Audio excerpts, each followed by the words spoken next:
Bom dia, meus queridos irmãos, a paz do Senhor. Que bom que você está aí. Glória a Deus pela sua vida. Que bom que a gente está junto, mais uma semana vencida. Vencemos com a graça e com a misericórdia do Senhor, que nos é dada todos os dias. Estamos vivos, com saúde, com com o perfeito funcionamento de nossos 5 sentidos. E, melhor do que isso, buscando entendimento da palavra do Senhor, buscando relacionamento com Deus. É isso que Ele sempre quis ter com a gente, desde o início. E que bom que você está fazendo disso um hábito, que bom que você está fazendo disso uma prioridade na sua vida. O privilegiado somos nós, de querermos a presença de Deus, de querermos ter Ele todos os dias na nossa vida, em todos os momentos da nossa vida. Não, nem ligue. Se quando você estiver conversando com Deus na rua, no ônibus, no metrô, tiver alguém te olhando com aquele olhar dizendo, vixe, é doido, tá falando sozinho. Infelizmente, ele ainda não sabe como é bom se relacionar com o Pai. Vamos orar por ele, para que ele também seja alcançado por essa graça indescritível.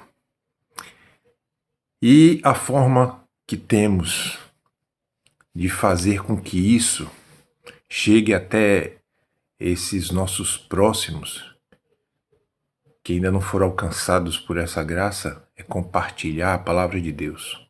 Faça isso, faça a sua parte, compartilhe essa mensagem, toda a mensagem que for 100% do Senhor, que estiver 100% de acordo com o que a palavra de Deus no livro sagrado diz. Compartilhe. Essa é a sua missão. Amém, meu irmão? Vamos para a palavra.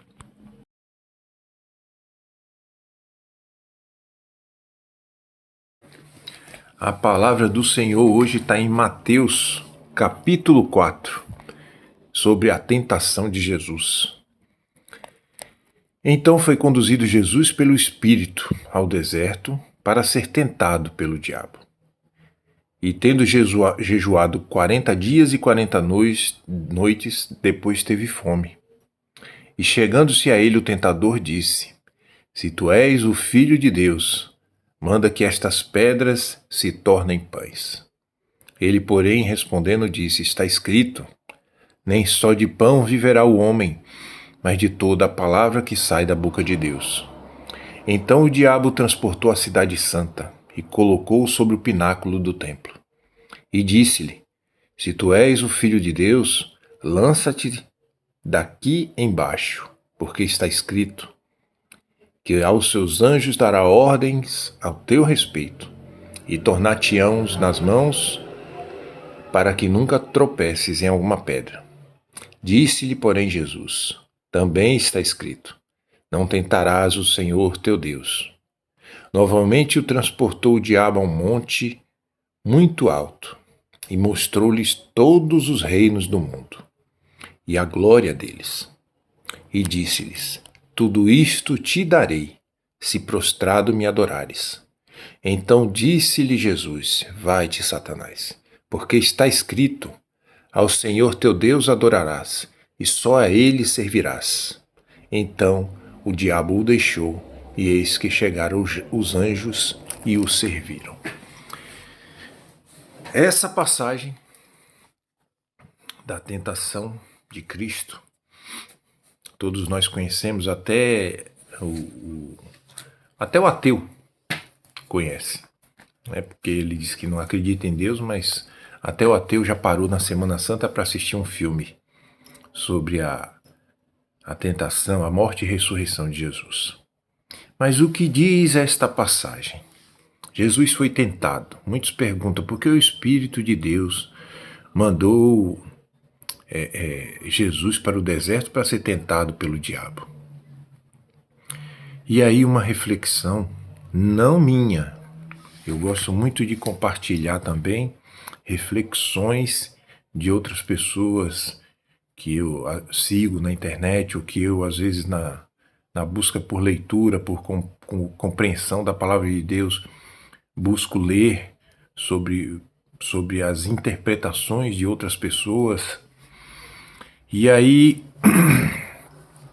veio especificamente sobre quando o diabo leva Jesus para um lugar alto e mostra todos os reinos do mundo. Aí ele diz: tudo isso te darei se me adorares. À primeira vista parece uma proposta absurda, né? Porque Jesus, aquilo tudo já era de Jesus, Jesus já era o rei consagrado, né? Mas existe um detalhe que muda tudo nesse texto. O inimigo não estava oferecendo algo que Jesus nunca teria. Jesus já era o rei, como eu acabei de falar. O reino já pertencia a ele. Toda a autoridade já estava destinada a ele. Então, qual era a verdadeira tentação?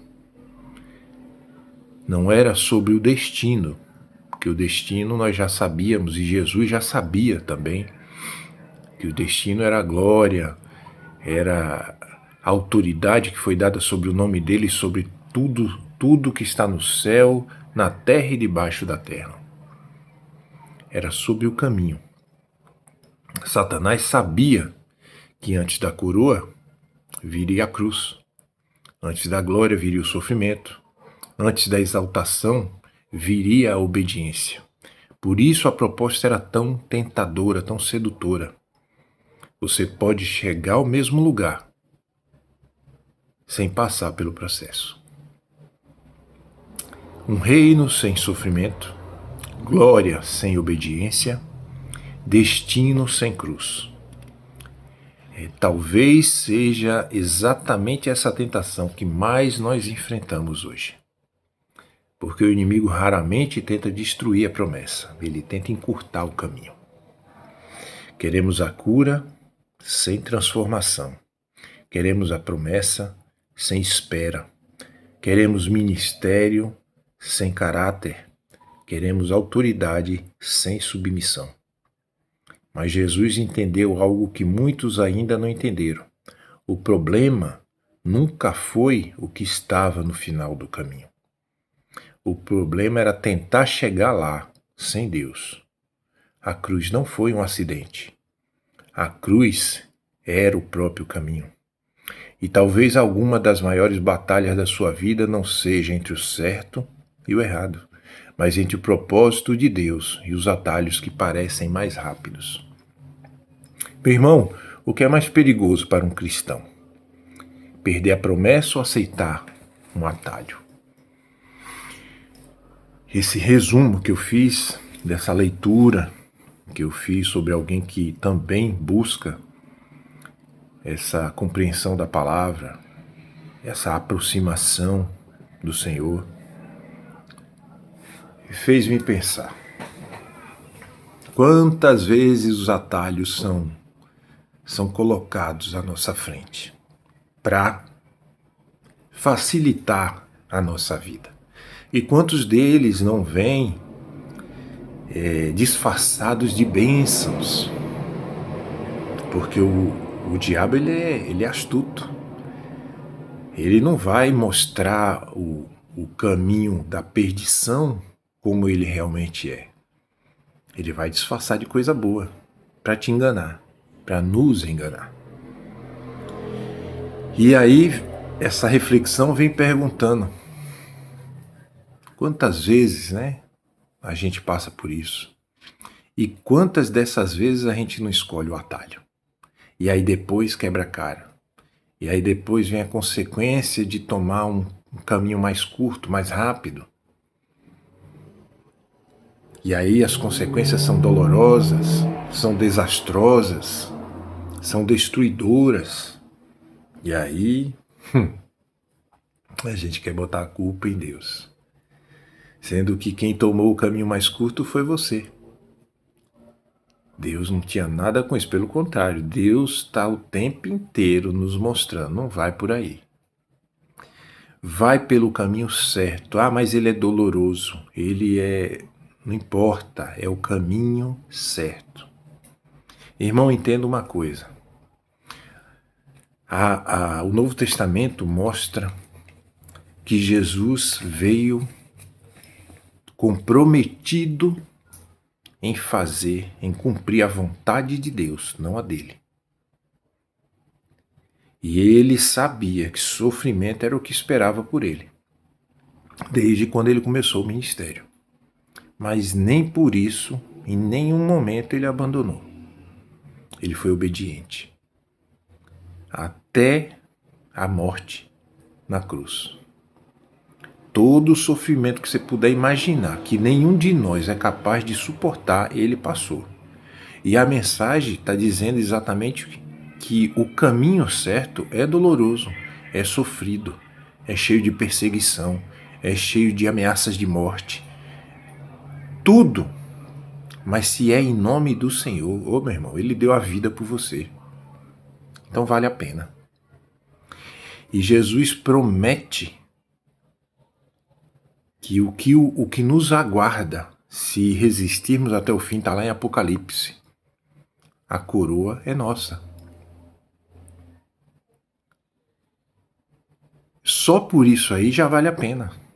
Você, eu, nós que lemos a Bíblia já sabemos o final. A glória de Deus nos aguarda, mas precisamos resistir até o fim. Então, meu irmão, nesse momento que eu quero compartilhar contigo é pare de tomar atalhos na vida. O Espírito Santo está aí dentro de você para te ajudar o tempo todo. E principalmente, se você disser, Senhor, me ajuda na minha jornada.